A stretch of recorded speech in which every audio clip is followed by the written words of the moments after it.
Assalamu alaikum, chers frères et sœurs.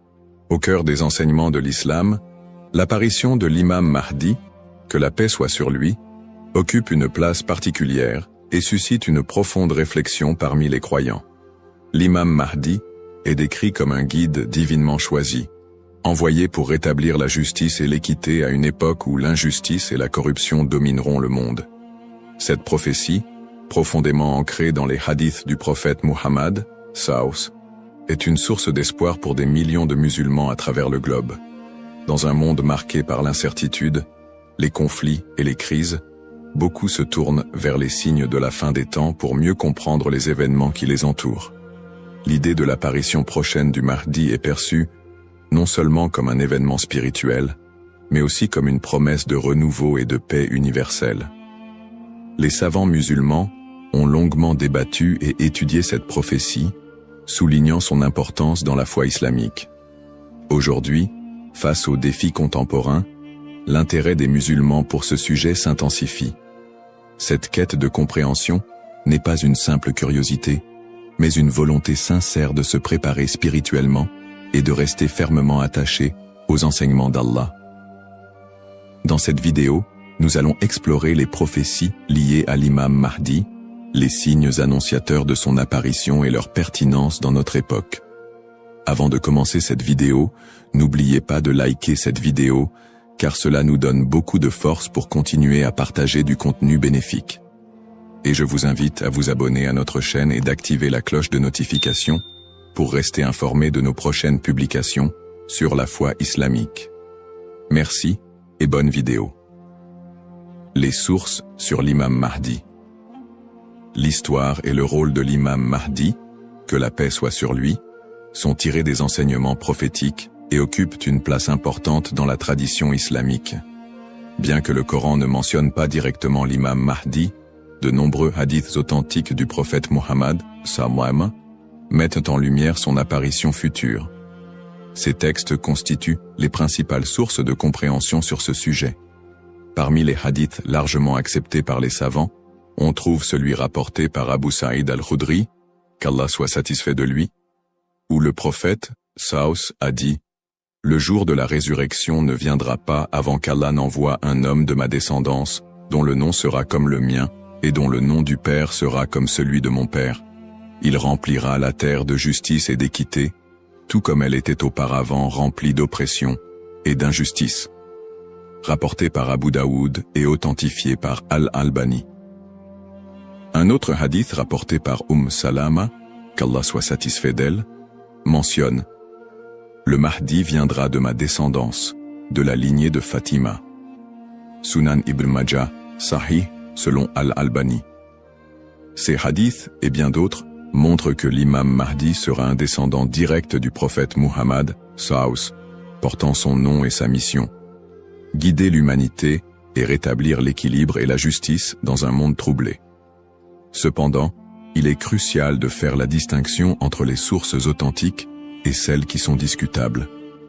Les savants de l'islam ont mis en garde contre l'utilisation de hadiths faibles ou inventés pour alimenter des spéculations sur l'imam Mahdi.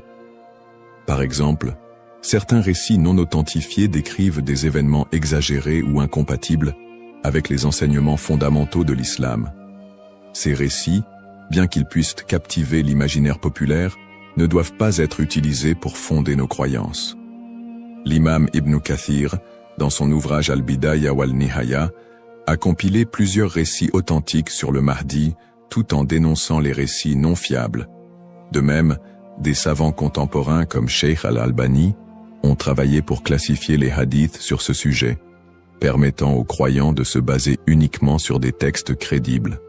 En tant que musulmans, il est de notre devoir de ne suivre que ce qui est prouvé par les textes authentiques et validé par les savants. L'imam Mahdi est une figure réelle dans la foi islamique, mais les spéculations et exagérations doivent être évitées. La connaissance vérifiée, transmise par des chaînes de narration fiables, est essentielle pour une compréhension correcte. Ainsi, avant de discuter ou de croire à certaines affirmations concernant l'imam Mahdi, il est important de se référer aux sources validées et d'agir avec prudence. ce sujet n'est pas un espace pour les opinions personnelles ou les interprétations hasardeuses, mais plutôt une opportunité d'approfondir notre foi avec sérieux et sincérité. Les signes avant-coureurs de son apparition. L'apparition de l'imam Mahdi, que la paix soit sur lui, sera précédée de nombreux signes prophétiques annoncés par le prophète Muhammad, SAW. Ces signes, regroupés en deux catégories principales, majeurs et mineurs, servent d'indicateurs pour les croyants. Ils rappellent l'approche de la fin des temps et l'importance de se préparer spirituellement. Les signes mineurs de la fin des temps. Les signes mineurs, également appelés Ashrat al-Sa'a, sont des événements qui se manifestent progressivement dans le temps. Beaucoup d'entre eux sont déjà visibles aujourd'hui. Parmi les signes mentionnés dans les hadiths, la prolifération des injustices et des oppressions. Le prophète, SAW, a dit « Quand l'autorité sera donnée à ceux qui ne la méritent pas, alors attends-leur » Sahih al-Bukhari. Ce signe est visible à travers la corruption généralisée, les injustices sociales et l'abus de pouvoir. La multiplication des divisions parmi les musulmans. Le prophète, SAW, a mentionné que la communauté musulmane sera fragmentée en différents groupes, chacun suivant son propre chemin. L'apparition d'innovations religieuses et la négligence de la sunna les croyants délaisseront les enseignements du Coran et de la sunna, tandis que les innovations deviendront courantes. L'expansion des richesses matérielles mais une pauvreté spirituelle. Dans un hadith rapporté par Abu Huraira, le prophète, SAW, a dit « L'heure ne viendra pas avant que la richesse ne devienne abondante au point que personne n'acceptera une aumône. » Sahih al-Bukhari. La dégradation des mœurs. Les valeurs morales seront mises de côté, et les comportements immoraux deviendront monnaie courante. Ces signes, bien qu'inquiétants, sont aussi une opportunité pour les croyants de retourner vers Allah, de se repentir et de renforcer leur foi. Les signes majeurs de la fin des temps. Les signes majeurs sont des événements extraordinaires et universels qui marqueront une étape décisive avant l'apparition de l'imam Mahdi et le jour du jugement. Parmi ces signes, la montée de grands troubles et conflits mondiaux. Des guerres intenses et des désordres sans précédent se propageront, causant chaos et destruction. L'émergence du Dajjal, l'Antéchrist. Le Dajjal apparaîtra comme un grand trompeur, prétendant être divin. Il sera un test majeur pour les croyants. L'imam Mahdi sera un guide spirituel crucial pour affronter cette épreuve. L'apparition d'un feu en Arabie. Le prophète, SAW, a dit « L'heure ne viendra pas avant qu'un feu ne sorte du Hijaz et éclaire les coups des chameaux à Bousra. » Sahih al-Bukhari. Le lever du soleil à l'ouest. Ce phénomène surnaturel marquera un point de non-retour pour le repentir des gens. La descente de Jésus, Issa, que la paix soit sur lui, Jésus, As, reviendra pour soutenir l'imam Mahdi, vaincre le Dajjal et instaurer la justice. Événements actuels liés aux signes. De nombreux croyants se demandent si les événements contemporains, tels que les catastrophes naturelles, les pandémies, les guerres et l'érosion des valeurs morales, pourraient être liés à ces signes prophétiques. Bien que certains événements puissent sembler correspondre, il est important de rappeler que seul Allah connaît le moment exact de la réalisation de ces prophéties. Interprétation des signes par les savants. Les savants islamiques soulignent que les signes de la fin des temps ne doivent pas être interprétés littéralement ni utilisés pour prédire des dates précises. Leur rôle est de renforcer notre foi et de nous rappeler l'impermanence de ce monde. Cheikh al-Islam Ibn Taymiyyah et d'autres érudits ont mis en garde contre les spéculations excessives, rappelant que les prophéties doivent être comprises dans leur contexte spirituel et non comme des prédictions mondaines. Se préparer tout en restant modéré. Face à ces signes, les musulmans sont appelés à se tourner vers Allah par la prière, la lecture du Coran et les bonnes actions. Il est essentiel de ne pas sombrer dans la panique ou les théories sensationnalistes, mais plutôt de renforcer notre foi et notre confiance en Allah. Comme le prophète SAW l'a dit, « Agissez tant que vous êtes en vie ». Un rappel essentiel. Enfin, Il est crucial de se souvenir que seul Allah connaît le moment exact de l'apparition de l'imam Mahdi et du jour du jugement. Le rôle du croyant est de se préparer spirituellement et d'agir pour le bien, sans céder aux inquiétudes ou à l'impatience. Qui est l'imam Mahdi? L'imam Mahdi, que la paix soit sur lui, est une figure centrale des prophéties islamiques liées à la fin des temps. Son nom, Al-Mahdi, signifie « le bien guidé », et il est décrit comme un leader choisi par Allah pour restaurer la justice et l'équité dans un monde plongé dans l'injustice et la corruption.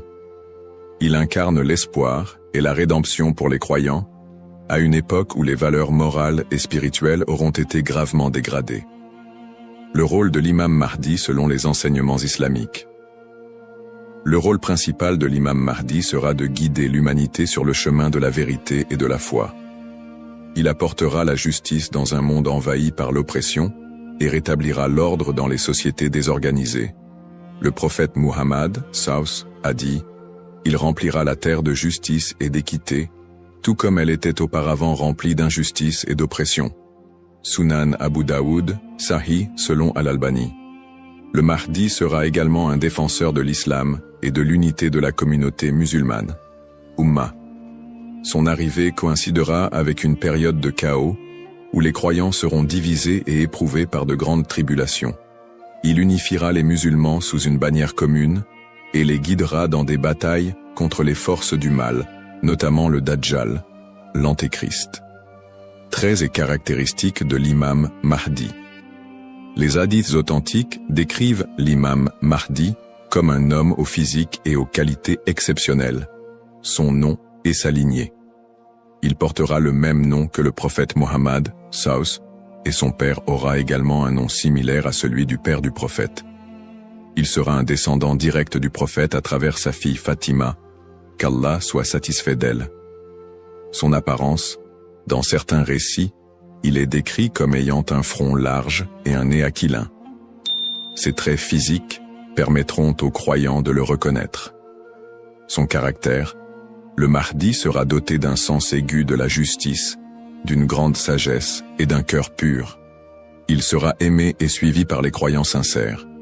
Le prophète Muhammad, sallallahu alayhi wa sallam, a dit « Le Mahdi viendra de ma descendance, de la lignée de Fatima. » Sunan ibn Majah, Sahih selon Al-Albani. Le lien avec le prophète Muhammad, Saus. L'imam Mahdi, en tant que descendant direct du prophète Muhammad, Saus, est lié non seulement par sa lignée, mais aussi par sa mission spirituelle. Comme le prophète, il sera un guide pour l'humanité et incarnera les valeurs de l'islam, la justice, la miséricorde et la foi en Allah. Sa venue est perçue comme une continuation de la mission prophétique, avec un accent particulier sur la restauration de l'équilibre dans un monde corrompu. Pourquoi est-il tant attendu par les croyants? L'attente de l'imam Mahdi est profondément enracinée dans l'espoir de voir un monde meilleur. Les musulmans voient en lui un symbole d'espoir, surtout dans les moments de grandes difficultés et d'injustice. Espoir de justice universelle, dans un monde où les inégalités et les oppressions sont omniprésentes, l'imam Mahdi est attendu comme celui qui rétablira l'équilibre et donnera à chacun son droit. Unité de la communauté musulmane.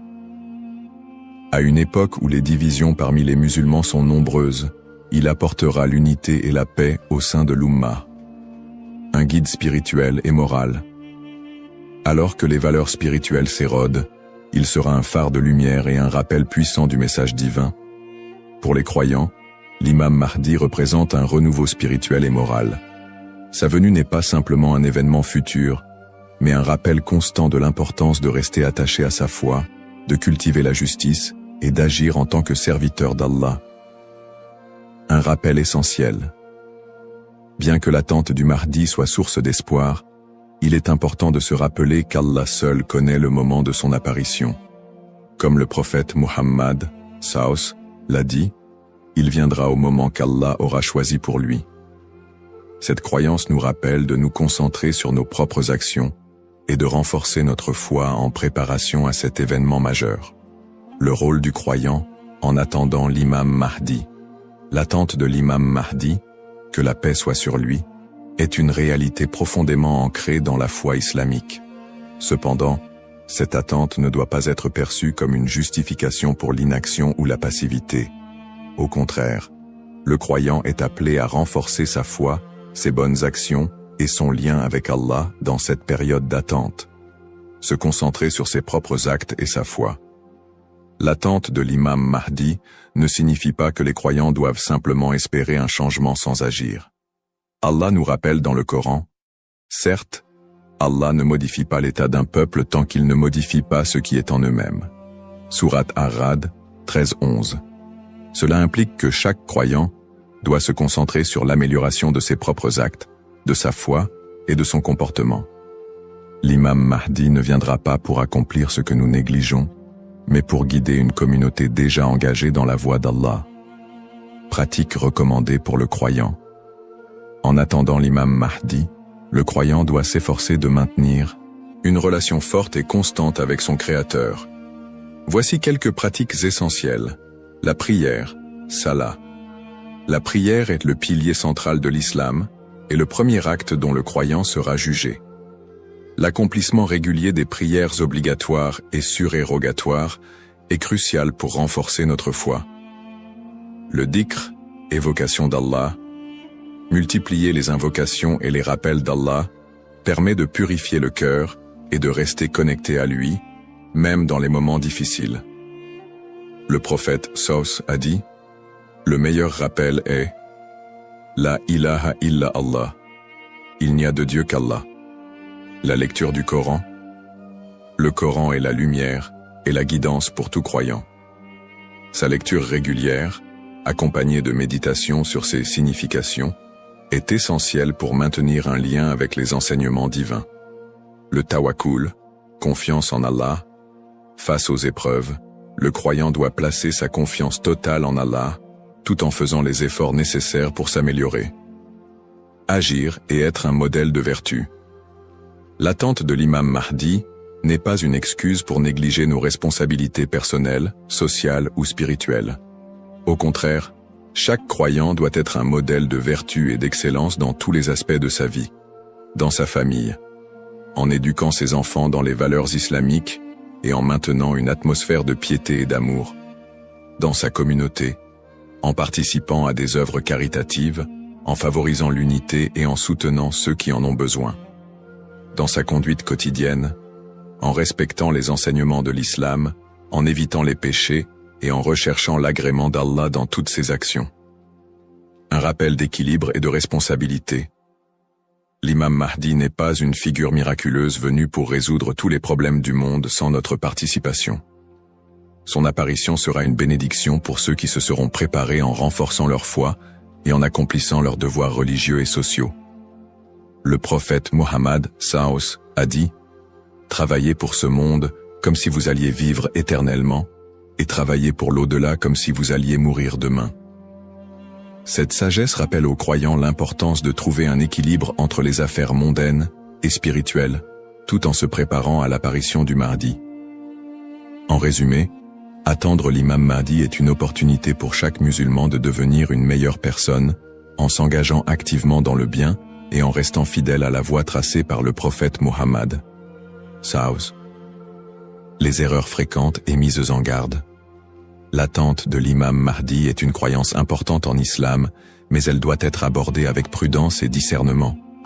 Les spéculations non fondées et les interprétations erronées des signes peuvent conduire à des malentendus et à des dérives, s'éloignant ainsi des enseignements authentiques de l'islam.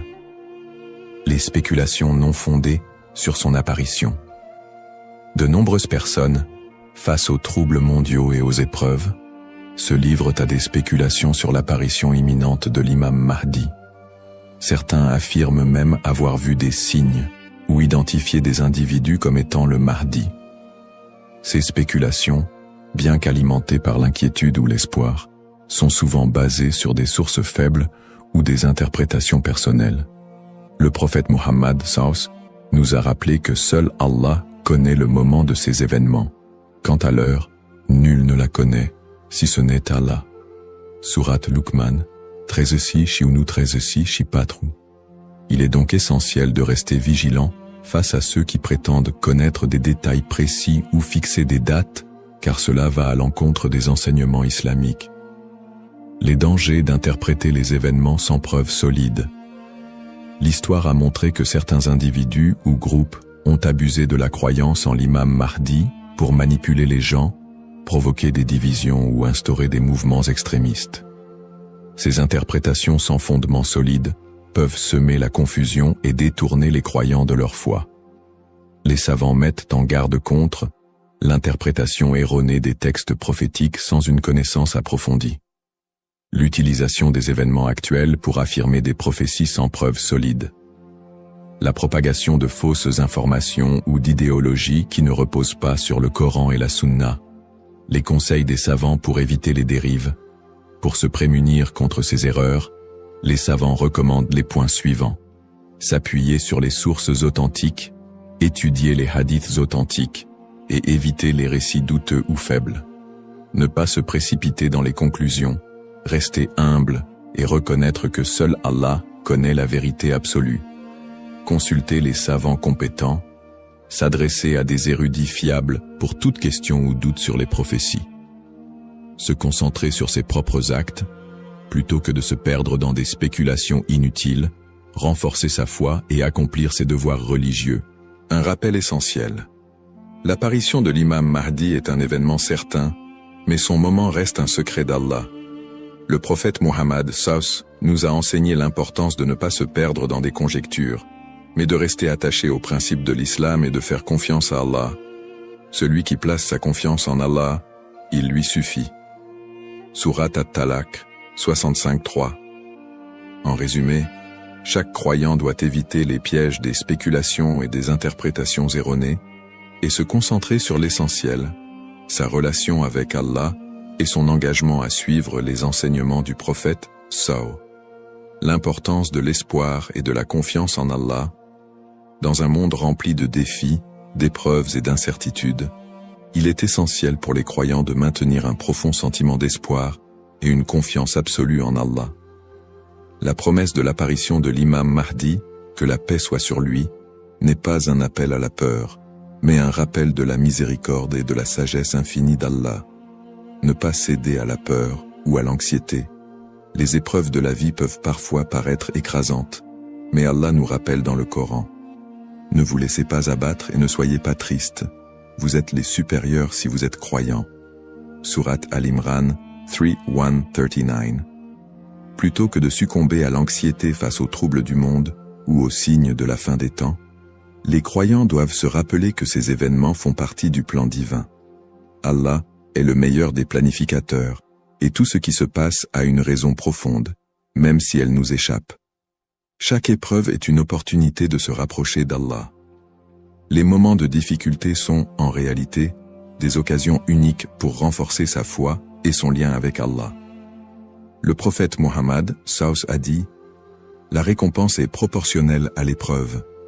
Lorsqu'Allah aime un peuple, il l'éprouve. » Sahih al-Bukhari. Au lieu de voir les épreuves comme des obstacles, elles doivent être perçues comme des moyens d'expier nos péchés, de purifier nos cœurs et d'accroître notre patience et notre gratitude. Les pratiques comme le dhikr, la prière et la lecture du Coran permettent de transformer ces épreuves en des opportunités de rapprochement avec Allah. Plus le croyant se connecte à son Seigneur, plus il trouve de sérénité et de force face à l'adversité. Rester unifié en tant qu'Ummah. L'unité de la communauté musulmane, Ummah, est un pilier essentiel dans la préparation à l'apparition de l'imam Mahdi. La division affaiblit les croyants et les détourne de leurs objectifs spirituels. Allah nous appelle à l'unité dans le Coran. Et cramponnez-vous tous ensemble au câble d'Allah et ne soyez pas divisés. Surat Al-Imran 3:103. En restant unis, les croyants peuvent surmonter les épreuves collectives et se soutenir mutuellement dans la foi. L'entraide, le pardon et l'amour fraternel sont des valeurs fondamentales pour bâtir une communauté forte et résiliente. Un rappel d'espoir et de sérénité. Allah est toujours avec ceux qui placent leur confiance en lui. Le prophète Mohammed, Savus, nous a enseigné que même dans les moments les plus sombres, Il y a toujours de l'espoir pour ceux qui se tournent vers Allah avec sincérité. Il a dit, étonnante est l'affaire du croyant. Tout ce qui lui arrive est un bien pour lui. Si un bonheur l'atteint, il remercie, et c'est un bien pour lui. Et si un malheur l'atteint, il patiente, et c'est un bien pour lui. Sahih Muslim. Ainsi, en renforçant notre foi, en restant unis et en plaçant notre confiance en Allah, nous transformons les moments d'incertitude en des opportunités de grandir spirituellement et de construire un avenir meilleur pour l'Ummah. Conclusion inspirante. En résumé, la prophétie de l'apparition de l'imam Mahdi est un rappel puissant pour les croyants de renforcer leur foi, d'être attentifs aux enseignements d'Allah et de se préparer spirituellement à l'au-delà. Nous avons exploré les sources authentiques qui mentionnent l'imam Mahdi, les signes avant-coureurs de son apparition et son rôle dans la restauration de la justice et de l'équité. Nous avons également mis en lumière l'importance pour chaque croyant d'agir, de cultiver la patience et de ne pas tomber dans des spéculations infondées. Ces enseignements sont une invitation à la réflexion personnelle. Suis-je prêt à rencontrer mon Seigneur? Ai-je accompli les devoirs qu'Allah m'a confiés? L'attente de l'imam Mahdi doit nous pousser à purifier nos intentions, à accroître nos bonnes actions et à renforcer l'unité de l'Ummah. Terminons cette réflexion par une invocation sincère. Ô Allah, guide-nous sur le droit chemin, raffermis notre foi et aide-nous à être parmi ceux qui te plaisent. Protège l'humanité des épreuves et des divisions et accorde à l'Ummah l'unité et la paix. Fais de nous des serviteurs sincères et prépare nos cœurs à accueillir tes bénédictions. Amin. Puisse Allah nous accorder la patience, la sagesse et la force d'être des modèles de vertu et de foi. Bismillahir-Rahman-ir-Rahim. Au nom d'Allah, le tout miséricordieux, le très miséricordieux. Assalamu alaykum wa rahmatullahi wa barakatuh. Que la paix, la miséricorde et les bénédictions d'Allah soient d'armoire sur vous tous. Attention, beaucoup de croyants commettent une erreur sans s'en rendre compte. Une erreur qui peut affecter leur relation avec Dieu. Lorsque l'appel à la prière du Maghrib retentit, qu'est-ce que vous faites en premier? Vous précipitez-vous sur la nourriture pour rompre votre jeûne et manger un repas complet avant de prier? Ou bien vous accomplissez immédiatement votre prière avant de prolonger l'iftar? Saviez-vous que retarder volontairement la prière du Maghrib après avoir bien mangé peut être une erreur grave? Beaucoup de musulmans prennent l'habitude de s'asseoir longuement pour manger après l'adhan, sans se rendre compte des conséquences spirituelles que cela peut engendrer. Pourtant, la prière est la première chose sur laquelle nous serons jugés, alors pourquoi prendre le risque de la négliger même temporairement? Dans cette vidéo, nous allons voir ensemble pourquoi il ne faut jamais retarder la prière du Maghrib après l'iftar. Quelles sont les recommandations du prophète Mohammed, paix et bénédiction de Dieu sur lui, et comment adopter la bonne attitude afin de ne pas tomber dans cette erreur. Préparez-vous à découvrir un enseignement essentiel qui pourrait transformer votre manière de pratiquer votre foi.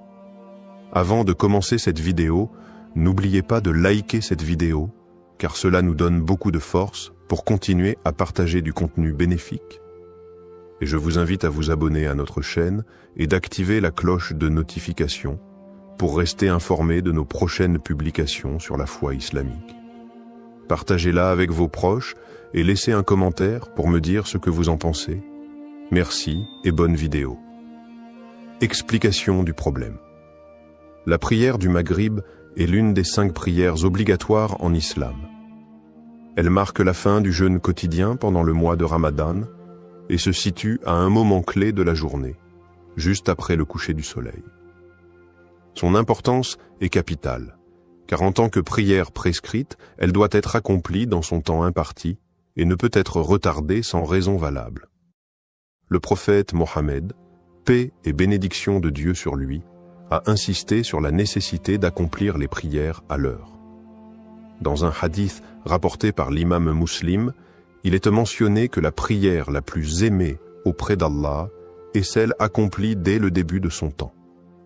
Cela signifie que retarder volontairement la prière sans excuse légitime est une erreur à ne pas prendre à la légère. Que faut-il faire en premier, prière ou iftar? Lorsque l'appel à la prière du Maghrib est lancé, la question se pose. Faut-il d'abord prier ou d'abord manger? Selon la tradition prophétique, la meilleure approche est de rompre rapidement le jeûne avec quelques dattes ou de l'eau, puis d'accomplir immédiatement la prière du Maghrib avant de prendre un repas complet. Un hadith authentique rapporté par Al-Bukhari et Muslim montre que le prophète Mohammed, paix et bénédiction de Dieu sur lui, rompait d'abord son jeûne avec quelques dattes avant de prier. Cela permet d'honorer l'ordre divin en priorisant la prière tout en calmant la faim. Cependant, de nombreuses personnes font l'erreur de retarder la prière du Maghrib après avoir pris un repas copieux. Elles s'installent à table, commencent par manger un repas complet, discutent en famille et prennent parfois même un dessert avant de se souvenir qu'elles doivent accomplir leur prière. Pourquoi certaines personnes retardent-elles la prière après avoir mangé? Plusieurs raisons expliquent pourquoi certains croyants repoussent la prière du Maghrib après l'iftar. L'habitude culturelle. Dans certaines familles et traditions, il est courant de faire un long repas dès l'iftar en considérant la prière comme une action secondaire qui peut être accomplie plus tard. La faim intense. Après une journée entière de jeûne, beaucoup ressentent un besoin immédiat de manger et ont peur de ne pas avoir assez d'énergie pour prier. L'influence de l'environnement. Dans les grandes réunions familiales ou les repas collectifs, il peut être difficile de s'éloigner de la table pour accomplir sa prière à l'heure. Le confort après le repas. Après avoir bien mangé, on peut être pris d'une sensation de fatigue ou de lourdeur qui rend la prière plus difficile à accomplir avec concentration et sérénité. Les conséquences de cette habitude. Lorsqu'on prend l'habitude de retarder la prière après un long repas, plusieurs problèmes se posent. On risque d'oublier la prière en restant occupé avec le repas, les discussions et les distractions. L'esprit devient moins concentré après un repas copieux, ce qui diminue la qualité de la prière. On ne respecte pas l'enseignement prophétique qui encourage à prier dès que possible après la rupture du jeûne. Il est donc essentiel de revoir nos priorités. L'iftar est important, mais la prière du Maghrib doit toujours passer en premier après avoir rompu le jeûne rapidement. Les conséquences d'un retard volontaire. La prière est le pilier central de l'islam et doit être accomplie à l'heure prescrite. Dans le cas du Maghrib, il est crucial de comprendre pourquoi retarder volontairement cette prière après un long repas peut être une erreur grave aux yeux de Dieu. Premier, l'enseignement du prophète Mohammed, paix et bénédiction de Dieu sur lui. Le prophète Mohammed, paix et bénédiction de Dieu sur lui, a enseigné que la meilleure manière d'accomplir la prière est de la faire dès que l'appel à la prière est lancé. Il a dit « Les meilleures actions aux yeux d'Allah sont la prière faite à son heure, la bonté envers les parents et le combat dans le sentier d'Allah. » Rapporté par Al-Bukhari et Muslim. Concernant le Maghrib, il a été rapporté qu'il rompait son jeûne avec quelques dattes ou une gorgée d'eau, puis se levait immédiatement pour prier. Ce comportement est une sunna claire que les croyants doivent suivre pour éviter de tomber dans le piège du retard volontaire. 2. Les erreurs courantes commises durant le mois de Ramadan. Malheureusement, de nombreuses personnes commettent des erreurs pendant le Ramadan en retardant leur prière du Maghrib pour plusieurs raisons. Prendre un repas complet avant de prier. Beaucoup mangent un repas copieux dès l'iftar, ce qui les amène à repousser la prière. Prolonger les discussions après le repas. En famille ou entre amis, il est facile de se laisser emporter par les discussions et de ne plus voir le temps passer. Se sentir trop fatigué ou lourd après le repas. Un repas important peut entraîner une sensation de somnolence ou de paresse, rendant l'accomplissement de la prière plus difficile. Se laisser distraire par les réseaux sociaux ou la télévision. Après avoir mangé, certains préfèrent regarder la télévision, utiliser leur téléphone, ou se distraire plutôt que de prier immédiatement. Ces erreurs peuvent sembler anodines, mais elles ont un impact spirituel et religieux majeur. Troisième. Preuve tirée du Coran et des hadiths sur l'importance de la ponctualité dans la prière. Allah insiste dans le Coran sur l'importance de préserver la prière et de la faire à l'heure. Soyez assidus aux prières et surtout la prière médiane. Et tenez-vous debout devant Allah avec humilité. Sourate Al-Baqarah, verset 238. Ce verset rappelle aux croyants qu'ils ne doivent pas négliger ou retarder leurs prières, notamment lorsqu'ils ont la capacité de les accomplir immédiatement. Un autre verset met en garde contre ceux qui retardent volontairement leurs prières. Malheur donc à ceux qui prient tout en négligeant leurs prières, qui sont pleins d'ostentation et refusent l'ustensile de la charité. Sourate Al-Ma'un, versets 4 à 7. Ce passage du Coran met en évidence le danger du retard volontaire de la prière et les conséquences spirituelles qui en découlent. Quatrième. Les avertissements des savants sur le retard de la prière du Maghrib. Les savants de l'islam ont toujours averti contre le fait de retarder volontairement la prière sans raison valable. Selon eux, Cheikh Ibn Baz a expliqué que retarder la prière du Maghrib jusqu'à la disparition totale du crépuscule sans excuse est un péché. Cheikh Al-Albani a insisté sur le fait que la prière doit être la priorité, même en période de Ramadan, et qu'il suffit de rompre rapidement son jeûne avant de l'accomplir. Cheikh Ibn Othaymin a rappelé que ceux qui mangent longuement avant de prier risquent d'être distraits et de perdre la concentration nécessaire pour bien accomplir leur prière. En conclusion, la prière du Maghrib ne doit jamais être retardée volontairement après un repas complet. Pour préserver notre relation avec Dieu et suivre l'exemple du prophète, nous devons rompre notre jeûne avec quelques dattes et de l'eau, puis prier immédiatement avant de reprendre notre repas sereinement. Ne laissons pas les distractions du repas nous éloigner de l'adoration la plus précieuse, la prière. Ce que disent les textes religieux sur l'ordre entre iftar et prière. La question de l'ordre entre la rupture du jeûne, iftar, et la prière du Maghrib a été abordée dans plusieurs sources islamiques, notamment le Coran, les hadiths du prophète Mohammed, paix et bénédiction de Dieu sur lui, et les avis des savants. Il est donc essentiel de comprendre quelle est la meilleure approche à adopter pour suivre la voie correcte. Premier. Que disent les textes religieux? Le prophète Mohammed, paix et bénédiction de Dieu sur lui, a donné une indication claire sur la manière dont il rompait son jeûne et accomplissait la prière. Un hadith authentique rapporté par Anas ibn Malik indique: le messager d'Allah rompait son jeûne avec quelques dattes fraîches avant de prier. S'il n'y en avait pas, alors avec des dattes sèches. Et s'il n'y en avait pas, alors avec quelques gorgées d'eau. Rapporté par Abu Daoud, At-Tirmidhi et authentifié par Al-Albani. Ce hadith montre que le prophète ne prenait pas un repas complet avant de prier, mais se contentait d'une petite quantité de nourriture pour rompre le jeûne rapidement, puis accomplissait la prière du Maghrib avant de manger davantage. L'importance de prier à l'heure est également confirmée par un verset du Coran. Accomplis la prière au déclin du soleil jusqu'à l'obscurité de la nuit, et fais aussi la récitation du Coran à l'aube, car la récitation à l'aube a des témoins. Sourate Al-Isra, verset 78. Ce verset montre que chaque prière doit être accomplie à son heure spécifique, et le Maghrib ne fait pas exception. 2. L'exemple du prophète et des compagnons. Le comportement du prophète, paix et bénédiction de Dieu sur lui, était toujours équilibré et basé sur la modération. Il ne retardait pas la prière après un long repas, mais il ne priait pas non plus en étant affaibli par la faim. Ses compagnons suivaient également cette pratique.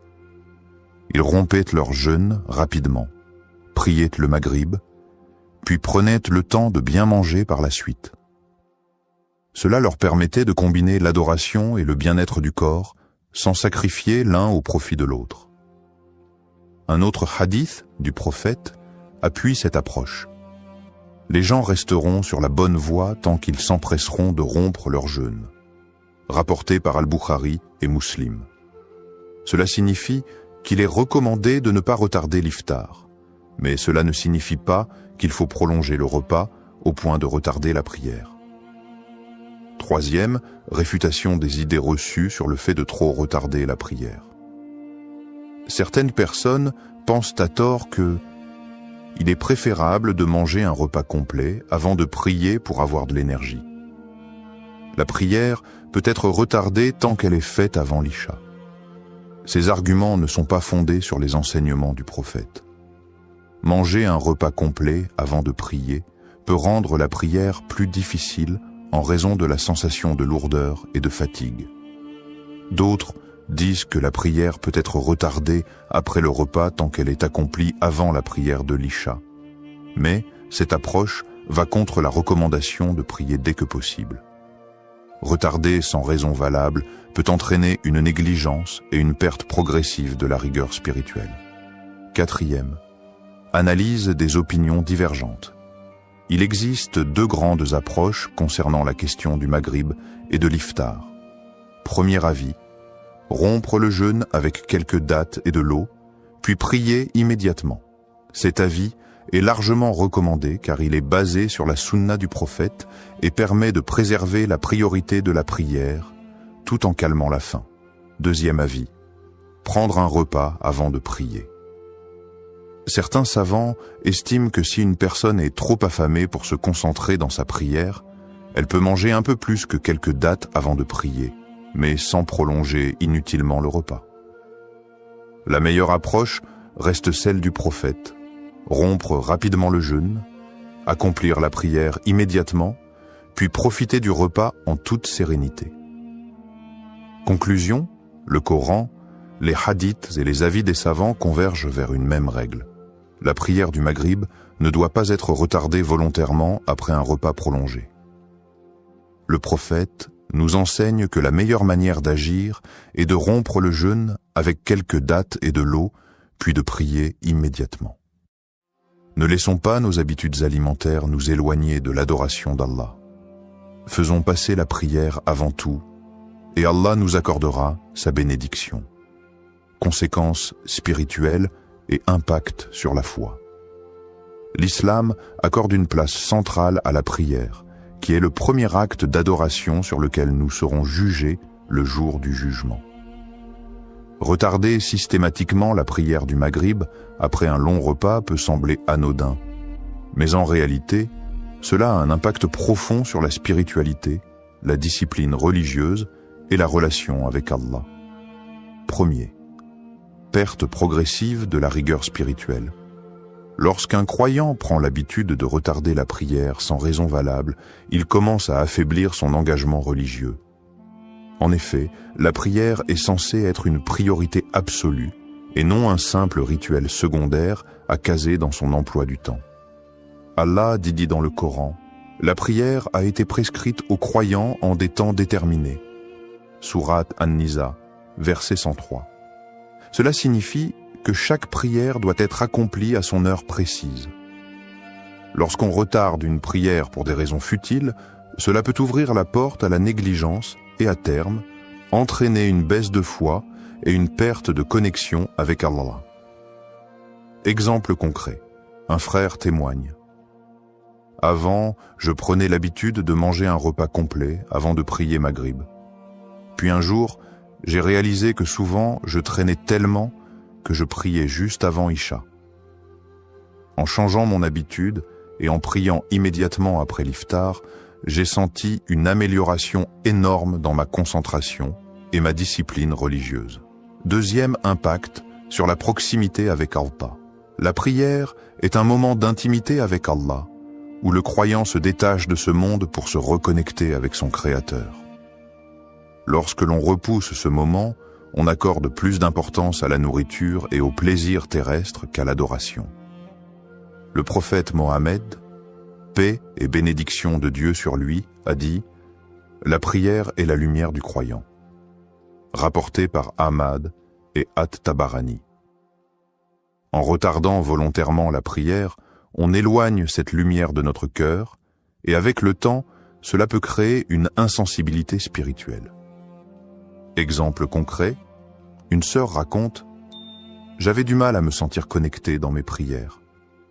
Un jour, j'ai décidé de prier Maghrib immédiatement après l'iftar, et j'ai remarqué que mon cœur était plus léger et que ma concentration s'améliorait. J'ai compris que retarder la prière m'éloignait inconsciemment d'Allah. » Troisième, le danger d'oublier ou d'abandonner la prière. Lorsque l'on commence à retarder une prière, on prend l'habitude de la minimiser et cela peut mener à l'oubli ou même à l'abandon progressif des obligations religieuses. Allah met en garde contre ce comportement. Malheur donc à ceux qui prient tout en négligeant leur prière. Sourate Al-Ma'un, versets 4 à 5. Ce verset montre que ceux qui négligent la prière sont en grand danger spirituel. Même si au début, on pense la rattraper plus tard, l'habitude de retarder peut affaiblir la foi jusqu'à ce que la prière devienne une corvée ou soit oubliée. Exemple concret. Un jeune homme témoigne « J'avais l'habitude de dire « je prierai après le repas ». Et puis je regardais mon téléphone, discutais avec mes amis, et avant même de m'en rendre compte, l'heure de l'Isha arrivait. Un jour, j'ai même complètement oublié de prier Maghrib. C'est là que j'ai compris que je devais changer. Quatrième Ramadan. Un mois pour rectifier ses habitudes. Le mois de Ramadan est une opportunité précieuse pour renforcer sa relation avec Allah et adopter de bonnes habitudes spirituelles. Si l'on ne fait pas de la prière une priorité en ce mois béni, alors quand le fera-t-on ? Ô vous qui avez cru, le jeûne vous a été prescrit comme il l'a été à ceux qui vous ont précédés, afin que vous atteigniez la piété. Sourate Al-Baqarah, verset 183. Ce verset montre que le Ramadan est un mois de transformation spirituelle. C'est le moment idéal pour abandonner l'habitude de retarder la prière et revenir à la sunna du prophète. Conclusion. Retarder la prière du Maghrib après un long repas peut sembler anodin, mais c'est une habitude qui affaiblit la foi, éloigne d'Allah et peut mener à la négligence spirituelle. En prenant l'habitude de rompre le jeûne rapidement et de prier immédiatement après, on renforce sa discipline religieuse, sa connexion avec Allah et sa rigueur dans l'adoration. Faisons de la prière une priorité, surtout en ce mois béni, et ne laissons pas nos repas prendre le dessus sur notre foi. Conseils pratiques et solutions. Le Ramadan est une période où la discipline et l'organisation sont essentielles pour équilibrer les obligations religieuses et les besoins corporels. Voici quelques conseils pratiques pour gérer son iftar sans retarder la prière du Maghrib. 1. Rompre le jeûne avec modération et prier immédiatement. Le prophète Mohammed, paix et bénédiction de Dieu sur lui, nous a enseigné la meilleure façon de rompre le jeûne. Lorsque l'un de vous veut rompre son jeûne, qu'il le fasse avec des dattes, car elles sont une bénédiction. S'il n'en trouve pas, qu'il le fasse avec de l'eau, car elle est purificatrice. Hadith rapporté par At-Tirmidhi. Solution : mangez 2 à 3 dattes et buvez un verre d'eau immédiatement à l'adhan du Maghrib. Dirigez-vous directement vers la prière avant de prendre un repas plus copieux. Encouragez votre famille à adopter cette habitude pour éviter les retards. Pourquoi ? Vous suivez la sunna du prophète. Vous évitez de trop manger, ce qui peut provoquer la paresse et retarder la prière. Vous accomplissez votre devoir religieux à l'heure, sans précipitation. 2. Préparez son repas à l'avance pour éviter le stress. L'un des principaux problèmes est le manque d'organisation qui pousse certaines personnes à retarder la prière pour cuisiner ou manger trop longuement. Solution : préparez le repas principal bien avant Maghrib pour éviter de perdre du temps après l'adhan. Optez pour des plats simples et digestes afin de faciliter la prière après le repas. Fixez un temps précis entre l'iftar et la prière pour éviter les distractions. Astuce : faites un planning hebdomadaire des repas du Ramadan pour ne pas être pris au dépourvu chaque jour. 3e. Instaurez une routine spirituelle durant le Ramadan est un mois de discipline et de spiritualité. Profitez-en pour renforcer votre lien avec Allah en donnant la priorité à la prière. Solution. Planifiez votre soirée en fonction des prières et non en fonction du repas. Évitez les distractions après l'iftar, téléphone, télévision, pour rester concentré sur l'adoration. Impliquez toute la famille dans une routine religieuse. Prière en groupe, lecture du Coran après Maghrib, etc. Astuce. Mettez une alarme pour l'adhan du Maghrib afin de ne jamais perdre la notion du temps. 4e. Trouvez un équilibre entre la nourriture et la spiritualité.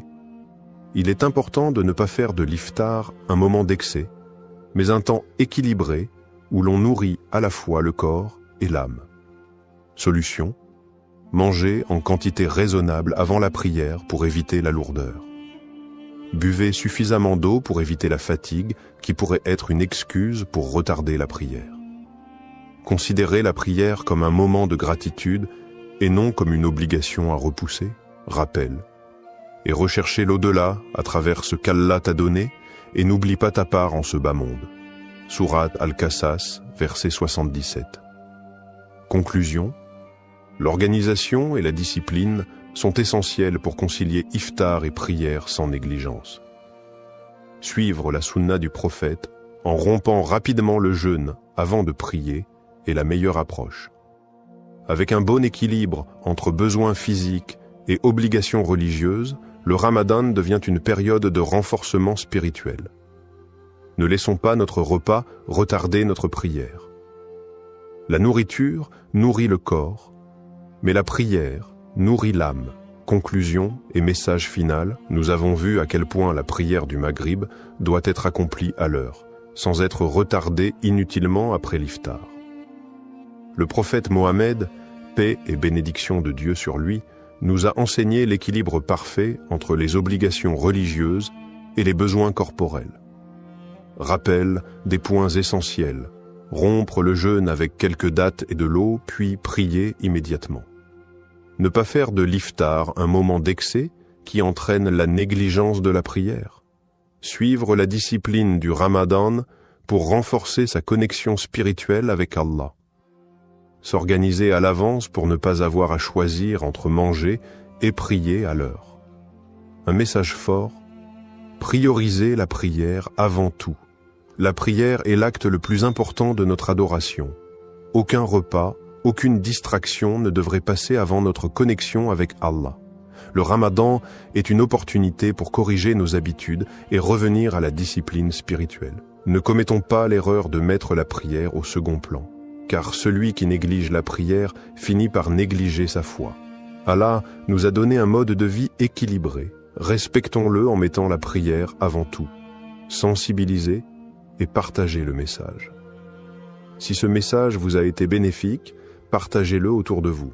Ensemble, aidons nos proches à adopter les bonnes pratiques et à renforcer leur foi durant ce mois béni. Likez, commentez et partagez pour que cette parole atteigne un maximum de croyants. Invocation finale pour la motivation et la bénédiction, ô Allah. Aide-nous à préserver nos prières, à respecter leurs horaires et à nous rapprocher de toi durant ce mois béni. Accorde-nous la discipline et la foi pour faire de notre adoration une priorité. Amin. Que ce Ramadan soit un mois de transformation, de discipline et de bénédiction pour nous tous. Si tu as aimé cette vidéo et que tu veux en apprendre plus sur les bonnes manières de communiquer avec respect et bienveillance, alors, like cette vidéo pour soutenir le message. Abonne-toi pour ne pas rater les prochaines vidéos.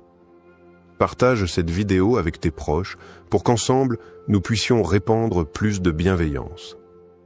Merci d'avoir regardé jusqu'au bout. Dis-moi en commentaire quelles questions t'as déjà mis et mal à l'aise et comment tu aimerais que les gens communiquent avec toi. À très bientôt pour une nouvelle vidéo. Barakallahu fikum. Adi.